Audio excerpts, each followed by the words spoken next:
On everybody, of course, my name is Blitzwinger, and ladies and gentlemen, welcome back to, of course, another free roam gameplay showcase for LEGO Batman 3 Beyond Gotham. And today we're going to be doing a little bit of a Flash special. I've been on a huge kick catching up with the TV show, and I have to say, I think that Flash is my favorite show on TV right now. Like, don't get me wrong, I'm way behind on Game of Thrones.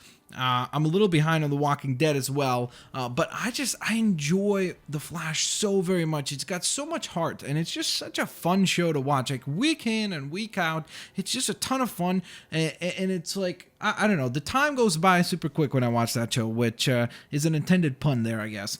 But nonetheless, today we're going to be taking a look at two characters that have, of course, made appearances on the show, one more so than the other, and that is, of course, Firestorm for our first character. And as you can see, of course, he looks quite cool indeed. Of course, this is the design as we see in the comics, so that's why you might be thinking to yourself, wait, he doesn't look a lot like he does in the show. Well, you'd be 100% correct about that, but he is indeed still pretty cool looking in the game as well. Now, in order to unlock this character, you have to find his character token in the Hall of Justice, and upon doing so, you will then have to pay 350,000 studs to actually unlock the character itself. So you unlock the character token, and then after that, you need to spend 350,000 studs, which is quite a hefty sum in order to actually unlock the character. Now, once you have done so, of course, you have yourself a flying, flaming character, which is absolutely awesome.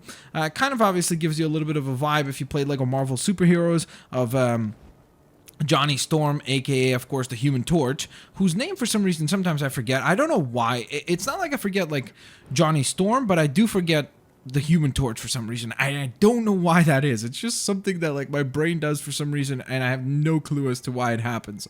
But nonetheless, of course, as you fly around, you can pause and then fire off some fire blasts, so you have that option available to you, which is pretty awesome indeed. Now, of course, let's go ahead and land and showcase the fact that you can also have targeted shots, so you can see, of course, the little flaming effect right there, which looks absolutely awesome. Kind of giving you a little bit of a spoiler as to who we're going to be looking at in just a moment here.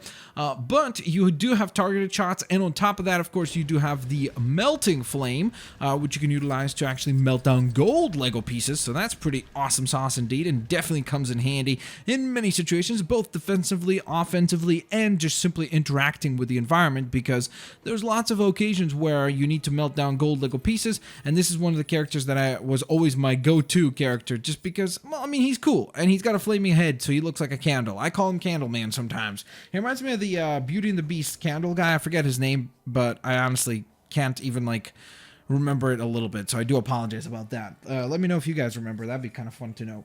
But additionally to all of that, now of course let's discuss some of the other abilities that this fella has. So first and foremost, of course, is fire resistance. Him being completely made of flames, or to a certain extent, sorry, being made of flames, and being able to use flames and control flames. He is fire resistant, so that's pretty awesome sauce indeed.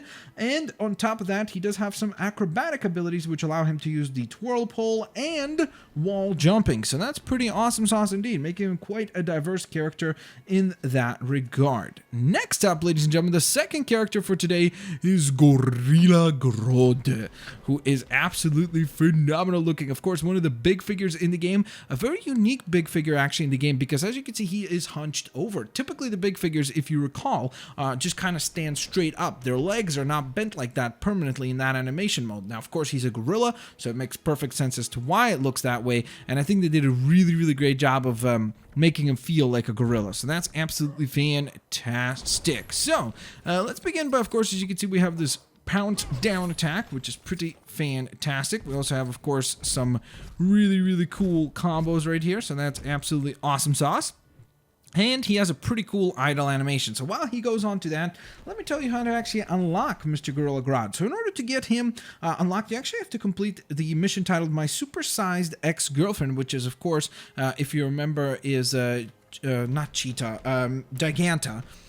That's the name of the character that is involved in that mission, and that mission actually takes place on Odom, if you remember that planet. So that's the hub world that you need to travel to, and you need to complete the mission titled My Super-Sized Ex-Girlfriend. And once you've done that, you will then unlock the character token, and then you will need to pay 250,000 studs, which is 250,000, in order to actually unlock the character. So that's pretty awesome sauce indeed. Now, of course, typical for the big figures, this guy is fire resistant, goo resistant, and also gets to enjoy super strength, but some of the other benefits that he gets to enjoy is the fact that he's got the techno ability and self-healing, which is awesome sauce indeed. So, as you can see, he also does have a targeted attack and probably one of the coolest pointers in the entire game. Again, like I always say, these tiny little touches is what stands out to me. So he's got triple banana boomerangs for his pointer, which is just awesome. Absolutely phenomenally done. I'm really, really happy that that's what they went with. But additionally to all of this other stuff, of course, we got all the combos and such. He's got this really cool attack called the Sonic Roar, but I like to call it the Gorilla Burp because it looks like a burp. Like, look at that. Like, tell me, does that look like a burp or not? Look at that. He's like, oh my god, the gas is coming up. Blah. Gas is coming up. Blah. Of course, that doesn't make him nearly as menacing of a character, but I just find it hilarious that I get to run around and burp as a giant gorilla in a video game because, hey, what other game can you say that in? None. That's the answer, right, guys?